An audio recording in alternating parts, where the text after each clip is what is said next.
Whereas we often assume you're good at this level, whatever that level is, so you're automatically going to be good at the next level. And very often we put people in a position with a key leadership position without the tools to be successful. So I think we need to think differently about leadership and take ownership of that, all of us, and then find a way to embrace some of these principles and teach leadership at all levels of the organization. San Diego 911 emergency. You need to come right away. There's a man with a gun and it's loaded. Receiving emergency signal from 4 George 1141. We've got a white female down. We need paramedics code, please. All available units will code that way. Welcome, everybody, to the show for public safety, for first responders, bringing the information from the people that have it to the people who need it. Today with us is Brian Willis, and I have to tell you, Brian is one of my heroes. He is an amazing law enforcement trainer. He has a ton of experience. He is recognized throughout North America as a catalyst for change in law enforcement profession and a man with many questions. And the questions that he asks are deep, they're probing, they're profound. I can tell you that Brian operates the Winning Mind Training, and he's going to be telling you a little bit more about that in the next little bit.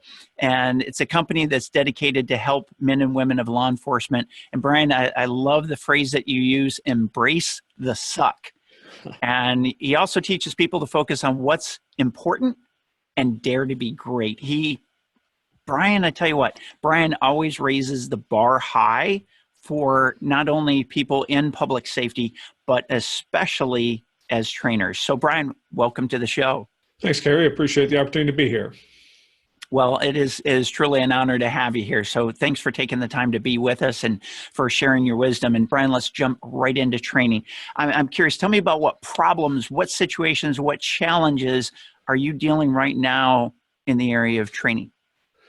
I guess a couple of elements from training. I guess two of the biggest challenges that I see from training, and I think I don't know that it's specific just to law enforcement, is number one is the silos in training, where we have all these different groups within a training section or a training cadre. So you have this group that teaches traffic stops, and you have this group that teaches criminal law, and you have this group that teaches tactics, and this group that teaches firearms. And as a result, a lot of times what happens is people go through training just collecting the dots. So I need to get this little bit of information so I can pass your course, and another piece to pass somebody else's program.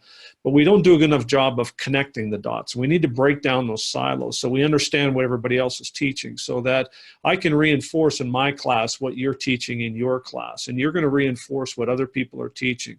So we're using a consistent language, we're reinforcing consistent themes and principles and concepts throughout the training, so it all ties together so that people understand that all of these elements are just not individual things that are not connected. They're all interwoven and interconnected.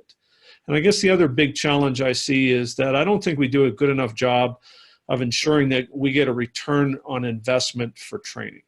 And so here's what I mean by that. So if you take a group of law enforcement officers and you're teaching, say I'm teaching a Dare to Be Great leadership workshop, and I ask them, how many of you had a conversation before you came here with your boss, and your boss said to you, I know you're going on this leadership workshop on Tuesday. Let's set a date on the calendar for later this week or early next week. I'd like to talk about what you learned, what your takeaways were, how you're applying what you've learned, and how you're going to implement that, share that with other people. And we send people to programs that are as long as 10 weeks, the FBI National Academy, and we send people to training and programs, to conferences all the time, and we never have that discussion about what are you learning, how are you applying what you're learning, how are you going to share what you're learning with other people, and then as a supervisor, what feedback do you have for me? So I think that what happens is it's pretty common we complain about the fact that when budgets get cut, training is one of the first things to get cut. And the reason it is because in most organizations, training is seen as an expense and not an investment. When we're cutting the budget, we always cut expenses. We never cut investments. So I think if we can start to address those challenges of breaking down those silos and then helping to ensure that we get a return on investment from training, then those are a couple of key areas that will start to move us forward. Yeah, so let's talk about both of those points just for a moment, and I don't want to minimize the first one, the silos conversation, where training is almost compartmentalized, and we're really good at compartmentalizing in law enforcement simply because we inherently do that. I think as a survival mechanism for emotional survival, certainly, but we tend to carry that into other areas and compartmentalize training, and that's a really good point.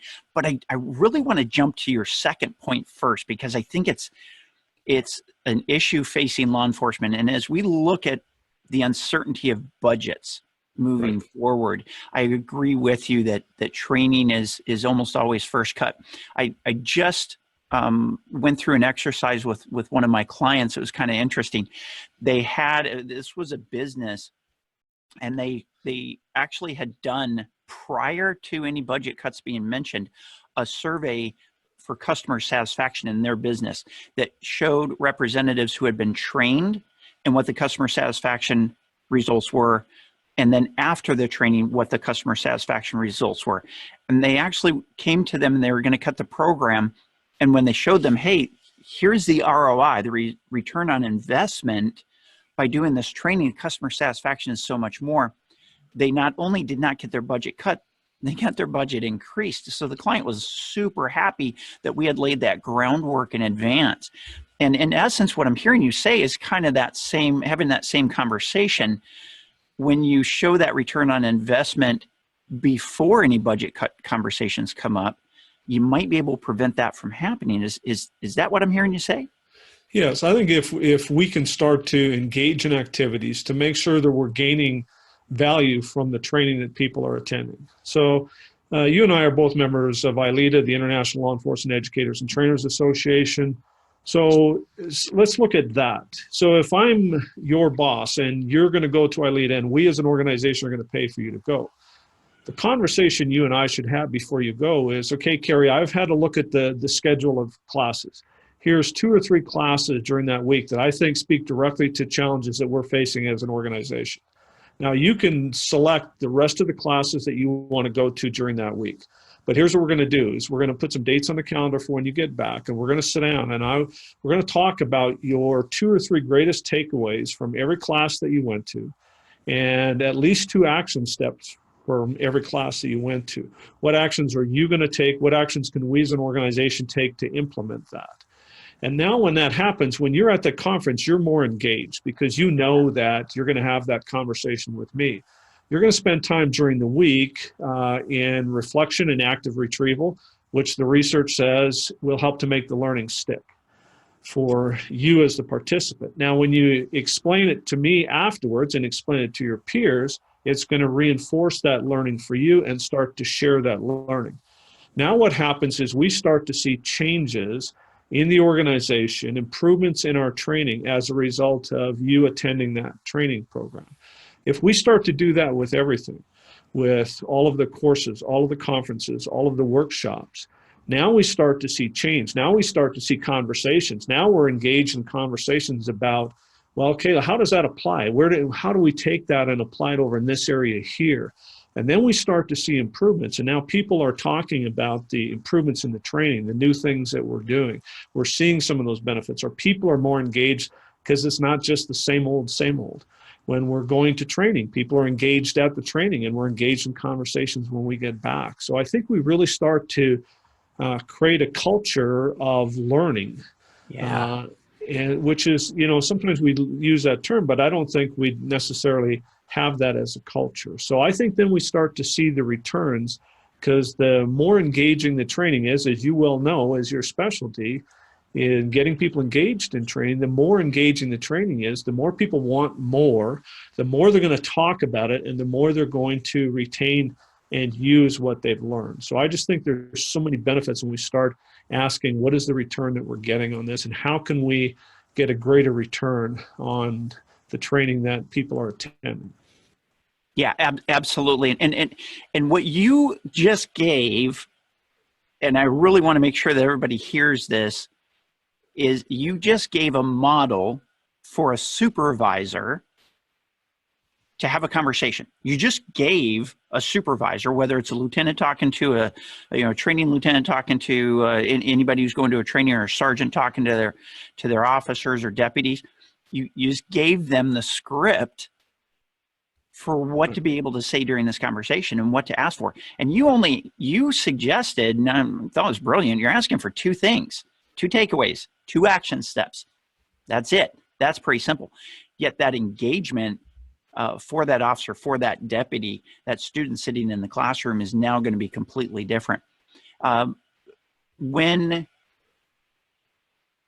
If you're the officer, you're the deputy going to the training, Brian, if you can take that same script that you just gave for a supervisor to have with a subordinate in that conversation. Now we can take that same thing and just flip it around. So if you're the officer, you're the deputy, and you're looking to go to, as an example, the ILEADA conference, which I highly recommend. It's an amazing conference. It's concentrated, high quality training. And you want to go to this, and you want to get your agency to sponsor you to go to this, whether it's at a bare minimum with time off, even if you have to pay the expenses. And sometimes with training budgets, that's the case, but you can work out that, and you approach your supervisor, you approach your training lieutenant with a reversal of the script that, Brian, you just gave, saying, this is what I'm going to do to benefit the agency. I think that's very powerful too. I agree with that. And I think even if I haven't had the conversation with my supervisor before I go, even if I pay my own way to the training, if I reach out to my supervisor afterwards and say, you know what, I'd really like to sit down and talk to you. I went to this workshop, I went to this seminar, I went to this conference, and I'd like to talk to you about some of the things that I learned, some of my takeaways. I would like to talk about some of the things that I'm going to do differently now. And I would like to see if there's a way that I can share some of this information, because I think it would be tremendous benefit to the organization to enhance our vision, moving forward towards our vision, enhance accomplishment of the mission. Here's how it supports the core values. I think that we can have those conversations. We can have those conversations peer to peer. It can even be an in-service course. It doesn't have to be somewhere. So many agencies have multiple week leadership programs, but nobody ever asks people when they're going through those programs, hey, Carrie, what are you learning this week? What are the 2 or 3 things that you learned this week that you're going to apply? What feedback do you have for me? How can we apply what you're learning? We don't ask those questions even with internal programs. We have agencies pay for people to get their university degrees, and nobody ever says, hey, Carrie, what did you learn? How are you applying what you've learned? And how can we create opportunities for you to share what you're learning with others so that we can all benefit from this? So some agencies spend hundreds of thousands of dollars on some of these programs and putting people through the National Academy and these other multiple week programs and paying for their degrees. And nobody ever says, what are you learning? And how are you applying what you're learning? So we need to go away from ticking the box so that you say, hey, I got the sticker or the certificate. And we stop talking about the certificates or the diplomas or the degrees. And we talk about the learning and the application of the learning. All excellent points. And I think also one thing that's, you mentioned the law enforcement officer getting their degree. I think even just them sharing what that process was like, how easy it was, how difficult it was, how they solved those challenges of adding something else into their schedule, the coursework, the study time, the time to do whatever coursework was required, how they balanced that out, found the harmony is the term I use between work and life and school and your other activities.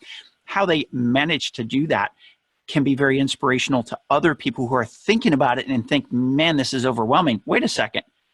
This is all you had to do? Well, maybe I can do it too. And it gives people hope. It gives them possibility to be able to get better. And I think as any law enforcement agency benefits from that, and we benefit from that also on a peer-to-peer level. So great suggestions, Brian. Thank you. Absolutely. And I think what we need to focus on too is the learning. Like I say, it concerns me when an agency says, we have a requirement for a 4-year degree to get on, or you have to have this level of degree to get promoted to this particular rank. But nobody cares what your degree's in, and nobody cares if you learned anything, and nobody cares if you're applying anything. Where I might have the degree, and you might have gone and spent the same amount of time, the same amount of money, far more effort, but taken very specific programs to enhance your skills and leadership and training and communication. And you may be far more effective than I, but you don't come out of that with a degree, and I do. And so if we're focused on degrees and not on learning and asking some of those questions about what did you learn, and those are great questions about what did you learn about yourself, about your skills in these areas that would help you to be more effective within your position or future positions. But I think we need to ask more questions about the learning so that we start to put the focus on that instead of just tick box, hey, I attended the course. Yeah, absolutely. Brian Willis is our special guest today, and we just finished the block on training, so we're going to jump into leadership. And Brian, you were a full-time police officer for 25 years, and you've been a trainer, law enforcement trainer, for over 28. And you have some specialized experience in the leadership area, and you also teach some amazing courses in the leadership area. Tell us about those. Well, the one primary course, and this is a course that's just evolved over the last few years as a result of some requests, is the program is called Dare to Be Great, Strategies for Creating a Culture of Leadership. So in the training part, we talked about culture from a learning perspective. In Dare to Be Great, part of the challenge is to be great, strive for greatness as a leader. Now, understanding that, as Jim Collins says, that greatness is inherently a dynamic process and not an end state. And the moment that you start to think of yourself as great, your slide towards mediocrity will already have begun. So it's a journey. It's an ongoing process. But we need to understand, first of all, one of the questions that we need to ask is, in our organization, is leadership a course or a culture? And this goes back to what we talked about before. In many organizations, leadership is a course. Tick the box. I've got this course, this program, so now I can get promoted to this position or I can get this assignment. Yeah. What we need to do is start teaching leadership at the recruit academy level, reinforce the fundamentals of leadership in the FTO or the PTO phase, and then continue to teach leadership throughout an officer's career. I think in law enforcement, and it may be similar in other professions, but we have confused rank, position, and title with leadership. Mm-hmm. So we've bought into this philosophy of here's your stripes, here's your bars, here's your stars, so now you are a leader.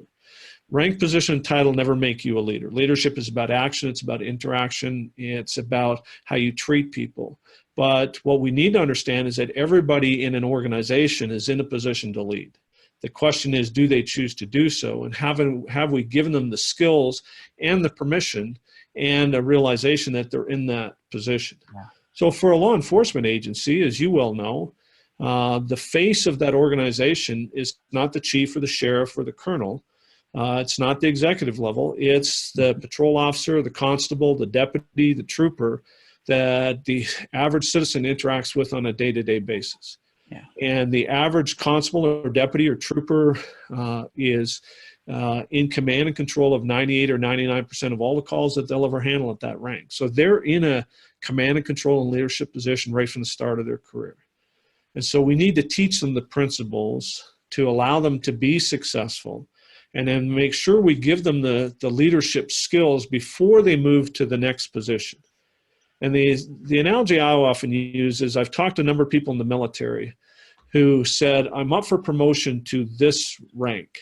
Mm-hmm. So they're sending me to this school first, and I have to complete the school successfully before I can get that promotion. So they're going to give them the tools and the skills necessary to be successful in that position before they ever promote them into that position. Yeah. Whereas we often assume you're good at this level, whatever that level is, so you're automatically going to be good at the next level. And very often we put people in a position with a key leadership position without the tools to be successful. So I think we need to think differently about leadership and take ownership of that, all of us, and then find a way to embrace some of these principles and teach leadership at all levels of the organization. And you bring up an excellent point. Two things I want to mention about that. First is, I was in the Navy for a little bit over 9 years. And when I started out on submarines, they did not do what they're doing nowadays with sending the military members to the leadership training prior to rank advancement. You were advanced and then thrown into the position. And then after you achieved that, then they sent you to the class, which is what a lot of agencies do as well. And so what we're able to do is look at how has the military changed their procedures, their policies, their methods of doing things, and can we learn from something as law enforcement agencies to be able to save ourselves from reinventing that wheel. And then the other thing is, I've always said my lieutenant, my captain, even the chief of police is not the topic of dinner table conversation. However, the officer that stopped them, that citizen, and either wrote them a ticket or didn't write them a ticket or did an FI or whatever interaction there happened to be, guaranteed they're going to be the topic of dinner table conversation. And that's what forms the public opinion. That's what forms good or bad community relations, is that day-to-day interaction of the local uniformed law enforcement officer. And like you said, trooper, constable, deputy officer, doesn't matter. They're the ones that the public bases their opinion of that agency on. And so I agree completely with you. Training officers from the very beginning at the academy level in leadership is critically important. I absolutely love that you think that. And, I want to say too that your background and you have some accolades that are just pretty darn impressive. I mean, you're an amazing instructor. You're an amazing person. I just love spending time around you and just sucking in your wisdom. But you've been the recipient of a Lifetime Achievement Award for like a national Canadian award. You have received Law Enforcement Trainer of the Year award. So, and I share this, not, your head doesn't get big. You don't carry an ego. You're high in self-esteem, low in ego. And I love that about you as well. But I want the people that are watching the show and listening to this podcast to understand the quality of information that you're bringing to us. And I really appreciate it because, again, the goal of this podcast is to get information from the people that have it to the people that need it. And you are absolutely one of those people that has it. So with the leadership, continuing on in this block of the show, what leadership do you think that the entry level to, before you become a detective, before you become a supervisor, the patrol officer, the patrol deputy, the trooper who's out handling the crashes, handling the calls for service, what kind of leadership do you see that they can show every day? Well, I think if you poll a group of people in a class for the traits and characteristics of great leaders, you get things like integrity, honesty, professionalism, commitment to learning, commitment to service. You get those fundamental principles, respect, that they treat other people with respect, that they and are. I'm gonna jump in and interrupt you because I absolutely have to. Isn't it accurate to say, and you listed a lot of important things, is it accurate to say, in your experience, that the viral videos that we've seen that are anti-law enforcement are of situations where those characteristics are not present? In some cases, yes. So in some cases, we deviate from those fundamental principles. And again, if you look at, communication, the ability to listen effectively being one of those other key traits. So if you go back and look at some of those, now again, some of the videos that go viral are perpetrated by special interest groups who have their own agenda. And some of those cases, the officers do all of those things very well. Mm-hmm. And it has an outcome that the special interest group doesn't like. So they want to challenge something else. The ones that we watch where we're embarrassed by what that officer did, because people are going to paint us all with the same brush. So people watch one YouTube video from anywhere in North America, and they will make sweeping comments about the law enforcement profession. So they will lump 900,000 or 1 million plus people into that one category based on that one video. So the ones that you and I watch, or that your listeners and viewers watch, where we're embarrassed, you're absolutely right that those officers have deviated from those fundamental principles. And it's can be for a whole variety of reasons. Maybe that's not part of the culture in their agency. Maybe they're just absolutely exhausted because sleep deprivation and fatigue are a chronic issue in our organization. This officer might be at the end of a 14-hour shift where they've worked 5 or 6 or 7 or 8 or 10 days in a row because of forced overtime, and they just snap. And that's not what they're normally like. But you're absolutely right. So if we can take and reinforce these fundamentals, if you just have that discussion with a recruit class, they're going to give you the same list as a seasoned group of public safety professionals from any element of public safety. So then if we can have them understand how those apply, the importance of them developing those listening skills, the importance of understanding the power of unconditional respect. And as Chip Huth and Jack Caldwell say, see people as people, as opposed to either obstacles or vehicles to your success or a piece of crap, or however we tend to very often refer to them. And if we can start to teach them those fundamentals, reinforce some of those key issues, have them understand what their hot button issues are. What are the things that somebody can say to you that'll push your button, that'll cause you to say or do something that you're going to live to regret? And then do we give them the tools to have a different response? So that's why we hear so much talk about emotional intelligence and the importance of emotional intelligence. But we don't have to give it that label, but are we doing things to instill and teach those right from the start? Are those being modeled by our FTOs? So if you look at the T in TLC, are we leaving the T out of FTO or PTO programs? In a lot of places, we fail to teach our FTOs or PTOs how to be trainers or coaches. According to some research by the Force Science Institute, 2/3 of law enforcement officers in North America that graduate from the academy don't have a field training officer program.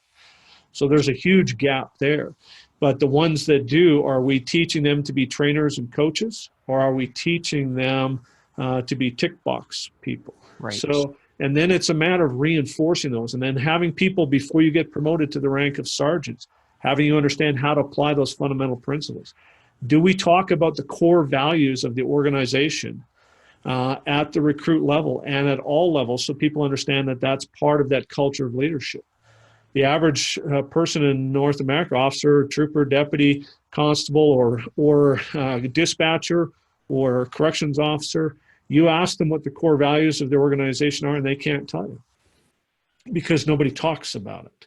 So it's not woven in. And so we don't understand that we need to practice and live those core values and what they mean, and then tell stories around those. So I think you're absolutely right that when we violate those fundamental leadership principles is when we get ourselves into trouble at all levels of the organization. Excellent points. So in the first block of this interview, when we talked about training, you gave, in essence, 2 scripts. You gave a script for a supervisor talking to a subordinate who's about to go to training, and we were able to say, hey, take a look at this. If you're a subordinate talking to your supervisor, you can just reverse that script. So I believe in takeaways. So for this section, when we're talking about leadership, and as we get close to finishing up this block, let's talk about a takeaway. And I think you mentioned one really key thing that can just absolutely make a difference in a firefighter's life, in EMT paramedic's life, or a law enforcement officer's life, which is recognizing what your buttons are. When someone pushes that button, it just sends you into orbit. So let me ask you, Brian, what is a technique, a takeaway that somebody could have for when they recognize what their button is, how not to have it pushed? Any thoughts on that? Yes, I think the first thing is, like with a lot of elements, is it's recognition. So me recognizing and understanding what those buttons are, and those buttons are different for different things. So what might push my buttons out in the field interacting with a citizen might be different than what a supervisor might do to push my buttons, or what a peer might do, or somebody at home. So first of all, we need to understand what those buttons are. And then I think if we remember one phrase, and it ties into everything that we've been talking about, and the phrase is, it's not about me. So if I look at that from a training perspective, as a trainer, it's not about me. It has to be about the people that I'm training. If I'm a leader, it's not about me. It has to be about the people that I'm leading. When somebody's in my face, calling me names. And I wish that somebody would have explained this to me at the Recruit Academy, that when I'm out in the field and somebody's in my face and they're calling me every name and they're talking about my family and my heritage and all those other things, I wish somebody would have explained to me, Brian, it's not about you. Because you know what, if it was Carrie there instead of Brian, they'd be saying the same things to Carrie or different things to push your buttons. So when we realize it's not about me, it's about this person, it's about this person's issues, whatever that situation is, then it helps us to just let it slide by. And we can take that breath and just tell ourselves, you know what, it's not about me. And then we remember that, be professional, treat them with respect. And then all of a sudden we start to change a lot of times those interactions. But understand what those buttons are, understand it's not about you. And then just take that breath, and then remember to be professional, treat them with respect. And that very often will start to just have a change drastically in some of those situations right off the bat. Yeah, that's great advice. I've used the purple monkey analogy. Brian, if I said right now, hey, Brian, you have a purple monkey on your head, you would look at me and go, no, that's just not true, Carrie. And so it doesn't matter what I say, you know it's not true. Right. So you can let it go. And everybody else can make the analogy jump from there about when somebody's screaming and yelling, or they're unhappy, or they're accusing you of doing whatever. It's no different than saying you have a purple monkey on your head. It's not. It's just flat out not true. Right. And to bring this back around to, it's not about me. A business analogy is, all of us have walked through the shopping mall and we've seen that jewelry store that's in the shopping mall. And 99% of the time we walk past that store because we're not there to buy jewelry that day. We might glance in the window, but we keep on going. So it's not about the store clerk in the store. That's not why we didn't stop. It's not about the store itself. We're just not ready to buy jewelry that day, so we don't go in that store. The store owner doesn't take offense at us walking by, doesn't take offense at us glancing and continuing on, because he knows it's just not the right time for us. So it's not about the jewelry store. It's not about the clerk in the jewelry store. It's not about their marketing. It's just about me walking past the jewelry store. So it's the same as a citizen yelling at you as a police officer, or a firefighter, or a paramedic. It's about the person who's doing the yelling. So excellent points, Brian. Good wisdom. And again, the whole idea is to bring wisdom from the people who have it, the information from the people who have it, to the people that need it. And you're doing a great job of that today. But we're here with Brian Willis, an amazing trainer, an amazing man with just boatloads of experience. Brian, you're currently serving as the Deputy Executive Director for the International Law Enforcement Educators and Trainers Association, ILETA. I've had the pleasure of being at a couple of ILETA conferences, and as we move into the communication block, just all of the experience that you bring as a law enforcement officer for over 25 years, a trainer for over 28 years, and your role as a Deputy Executive Director for ILETA. Let's talk about communication. What challenges, what problems, what solutions do you have in the communications area? I think a couple of the big things that I see is, number one is we need to learn to communicate in positive terms, positive language. We're very much conditioned to communicate to people what not to do. We communicate what's wrong. We talk about, even from a developmental assessment, a lot of developmental assessments focus on what are your weaknesses, what are the areas that you need to improve, as opposed to what are your strengths, What have you done to develop and grow others? What are your positive elements? So I think we need to be more positive in our communication. Talk to people about what we want them to do as opposed to what we do not want them to do. And so when we use the word don't at the start of a sentence, what your mind is going to do is drop that word, process everything behind it. That image of what not to do is going to come to your mind, and you're going to actually probably just do what I told you not to do. So if we learn to communicate in positive terms, and I think the other thing that ties in with all of it, with the training, with the leadership, with the communication, is understanding the power of questions. I think what we need to do as a profession is we need to ask more questions. We need to embrace the power of questions. And, a simple question like the question why. And we hear people say all the time, well, they complain about the new generation of officer and say, well, they call millennials Generation Y because they're always freaking asking why. Why is not a new question? Yeah. Millennials didn't invent the question why. But when I started in this profession, as in a lot of organizations, we had the question, but we weren't allowed to ask. And if you asked a question, somebody would say, Kerry, why don't you sit down and shut up, and I'll tell you when you've been here long enough to ask questions. And so what happens a lot of times is the people in leadership positions assume that when somebody's asking why, that they're being insubordinate, when in fact they're asking why because they truly want to know why. Yeah. So if we can get out of the why, get ahead of the why, and communicate the why up front to people. So, Kerry, this is what I need you to do. Here's the why. Here's the reason behind it. Here's the value to you. Here's how it supports our core values in the organization. And here's the value to the relationship with the community or the organization, whatever it is. But encourage people to ask questions and then go deeper on those questions. So when we talk to people afterwards, if you think about things like debriefings, historically our debriefings were whoever the boss was, the trainer or the person in the leadership position was, they would tell you this is what you did right, this is what you did wrong, don't do that crap again, and then you would move on. And there's very little learning and very little change in behavior that takes place as a result of that. But if we ask questions about, so how did you feel about that?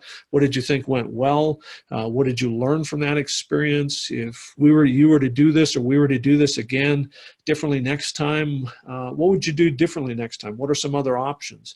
What if this had happened instead of this, then what could we have done in that case? And so if we ask more questions and if we give people the courage to ask questions, to know that you can ask questions of me as the trainer or the leader, and you're not going to get your head bitten off, then I think then we can drastically improve our communications. Because if you ask, a lot of times we go back to trainers. You ask trainers, why are you doing this? Well, because it's in the lesson plan. Okay, but why do you do it? Well, it's in the lesson plan. We just keep getting the same answer. And a lot of times the reason why people get frustrated when I ask you the question why is that people don't know the answer. They don't know why we're doing what we're doing. Mm-hmm. So questions will reveal that. Questions will peel away and we'll start to get to deeper understanding, and we'll start to drive some of those more courageous conversations, deeper conversations, and enhance learning. So I think if we can focus on making our communications positive, embrace the power of questions, and then be consistent with the message. So you talked earlier about your service in the Navy and your service in as a submariner. There's a great leadership book that I highly recommend called Turn the Ship Around by David Marquet, about the USS Santa Fe, $2 billion nuclear submarine. That and it's not and he doesn't take credit for turning that ship around. He credits the crew. But one of the things that he did is he did a number of things, but he pushed the power of the decision-making down to the lowest possible level. But one of the very first things he did when he took command of that submarine is he sat down one-on-one with all 135 crew members and asked them a series of questions about, what do you hope that I change? What do you secretly hope that I don't change? So you don't want me as a captain to screw with. What are we doing well? What's going right? What's getting in the way of you doing your job better? What areas could we improve in? And he asked all of them a series of questions. And then he took action on the questions. But those questions revealed little things that they could do to start to turn that ship around. And they took it from the worst ranked ship in the U.S. Navy, and it was the joke of the nuclear submarine fleet, to within 12 months they were the highest ranked ship, got the highest rating in an assessment of any ship in the U.S. Navy. But one of the things he talks about is when the inspection crews would come on, they would come to him afterwards and say, "What's up with your crew?" And he'd say, "Why?" They said, "Well, your ship is the only one where the crew asks us questions. Everybody else is afraid of us. Your crew wants to know, hey, have you ever seen this issue or this problem on any other subs? What did they do to fix it? What about this? Have you ever encountered this?" And they're continually asking us questions because he created that culture where we would ask questions, and questions can reveal new ideas, different ideas, better ideas. So I think those are some of the keys, I think, for communication piece. Yeah, and Brian, in less than about 8 minutes, you gave just so much information that literally, folks, so you're listening, just back this podcast up or back this video up and just watch it from the beginning of this section. Because Brian, what you did in there, and I was going to ask you a follow-on question, which was going to be devil's advocate. A lot of officers will say, well, this whole asking why you did this or how did you feel about that will go, that's just touchy-feely stuff, and I don't want to do that. You followed up with, ironically, when you were talking about asking why, you followed up with the why behind the why, and that was super powerful. You gave the answer of why we should do debriefings that way, because ultimately you get better debriefings. Just to sum up what you said very, very eloquently and very profoundly in a couple of minutes, you gave the why of that and turn the ship around. You couldn't have picked a better example, not only because of my personal experience and love for submarines, but that example, and you started off talking about the captain didn't claim responsibility. He gave credit. He gave the credit to the crew. When you, I want to tear this apart just a little bit on the communications end. And of course, the reason for this show title, Tactical TLC, Training, Leadership, Communication, all of those interweave. You can't have one without the other. You can't have effective training without leadership, without great communication. You can't have effective leadership without great training, great communication. You can't have great communication without some sort of training, because we don't pop out into this mystical, magical world just automatically knowing how to lead and how to communicate. So when we tear back the curtain behind Turn the Ship Around, and it's an amazing book. Tell you what, folks, if put it on your Christmas wish list, put it on your wish list on Amazon.com, get this thing, Audible, Kindle, whatever you need to do to absorb this information. But don't just absorb the information. Look at what goes on behind the curtain. This captain has high self-esteem, high enough that he can immediately turn the credit to the crew. And that's a sign of a great leader, somebody who doesn't have to have the recognition themselves. And what's interesting is recognition automatically flows out of that, even though they're not asking for it. And how many officers, ranking officers, have transferred into a unit, transferred into a division, into a department, and they go, well, I already know this stuff. And they're not going to sit down with the crew like the captain did and ask, hey, what do you think I shouldn't screw up? I know from my experience, a lot of military officers don't want to ask that type of question. But when they do, you form a bond. So as a new supervisor coming in, as a new officer coming in, you might have a lot of experience. But when you're able to put that aside, put your ego aside, bring your self-esteem to the table and go, hey, I want to ask questions about this. That's powerful. So Brian, I couldn't have asked you to bring a better analogy on either the why or Turn the Ship Around as examples in communication. It was positively brilliant. Thank you for that. Well, thanks. And just to build on the point, the question that you were going to ask, because you see those looks in the faces, the people going, yeah, right. But if you ask the follow-up questions of them, how many of you have ever had the experience where somebody told you to do something, never explained the why, and you walked away thinking, why are we doing this? This is stupid. Right. Well, every hand in the room goes up. How many of you have had the experience where the person took a couple extra minutes and explained to you the why behind it, and you walked away going, oh, that makes sense. And now you're more engaged. Now you're more invested. And you brought up another great point as well. And it's a key philosophy that I talk about of take the blame, give away the credit.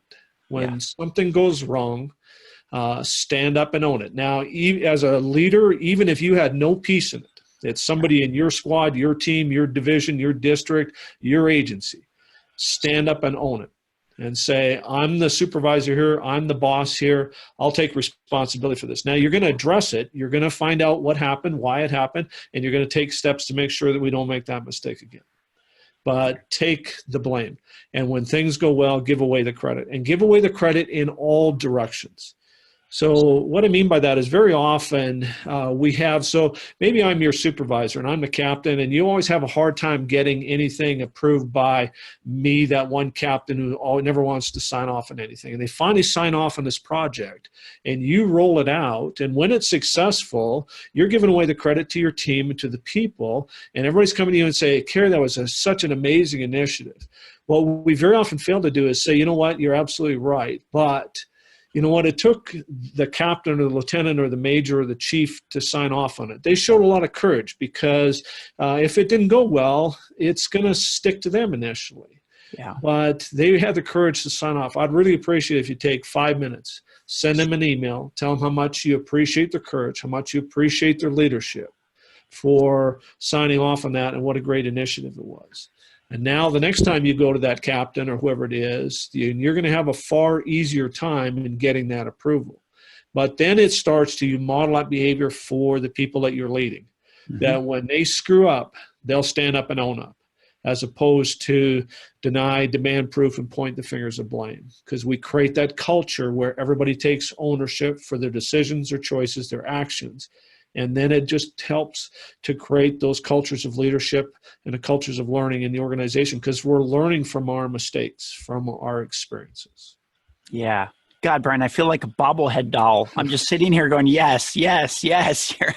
You speak profoundly, my friend, and you bring a lot of wisdom, and I appreciate that because, again, the idea of the tactical TLC shows to bring wisdom from those that have it, and you are definitely somebody who has that wisdom, to the wisdom, bringing that wisdom to the people that need it. So thank you for everything. I have no doubt anybody who has watched any of the 15-minute segments on video, or watched any of the 15-minute segments on video, or listened to this podcast either partially or in full, they listen to 37 seconds of it, they're going to want to know, how do I follow this Brian Willis dude, and how do I get a hold of him? I want to find out more of what he does. So help us find you, man. How do we follow up with you? Well, the best way probably is to go to my main website, which is winningmindtraining.com. It's all one word, winningmindtraining.com. So my contact information is there. There's links to a TEDx talk and a WinX talk that I did. There's information on the courses. So that's my main site. The other initiative that I have is a membership site for law enforcement trainers called the Excellence in Training Academy. So it's excellenceintrainingacademy.com. And so it's a membership site where you pay a monthly membership fee. It works out to less than $1 a day. And there's 15 webinars and 145 different interviews on there. So there's new content being added all the time, and we're going to add some new features soon. So those are the two main ways, but the main one would be winningmindtraining.com. Awesome. And I tell you what, less than $1 a day, folks, you're not going to find a better deal for amazing content, artfully presented, and with the wisdom that you've just heard over the last 45 minutes or so. And you're just going to get more and more of Brian Willis, which is always a treat. Also check into ileeta.org, ILEETA.org. I'll always recommend them. Brian is a deputy executive director. You're going to see him at all the events, the conference in March in St. Louis. If you can, whatever you need to do, not just can, make it happen. also turn the ship around, get a hold of that book. It's great stuff. So make sure you follow Brian Willis. Make sure you jump in on his material. He's got a lot more wisdom to share with you, a lot more than we could even do. And in the 50 minutes total that we've been together today, Brian, thank you so much for giving us your time. We are truly honored. Thank you. Well, thank you, Kerry. I appreciate it. Appreciate all the great work you're doing. And thank you for your service, both in law enforcement and in the military. You're kind. All right, listeners, catch you on the next episode for public safety, fire, EMS, and law enforcement. Please be safe. And my favorite phrase, do unto others before they think about doing unto you. Take care. Bye-bye. I hope you found a lot of great value in this episode of the De-Escalation Conversations podcast. Please be sure to go out to our website, theidea.world, THEIDEA.world. On that website, just click on the link that resonates with you most. If you're a K-12 educator, if you're a firefighter, medical services, law enforcement, flight attendants, whatever industry you're in, we have specialized training for you. So check that training out, because literally it can save your life, it can save your relationship, it can save your career. So check out theidea.world. I'll look forward to seeing you soon. This is Kerry Mintz here, and thanks for watching this episode of the De-Escalation Conversations podcast. I hope you got some great insights that you can use right away. But don't stop here. Click that video link above and keep the momentum going with another powerful episode. And hey, if you haven't already, please hit that like button and the subscribe bell so you never miss an episode. New strategies, new stories, and new ways to connect coming your way every week. See you in the next episode.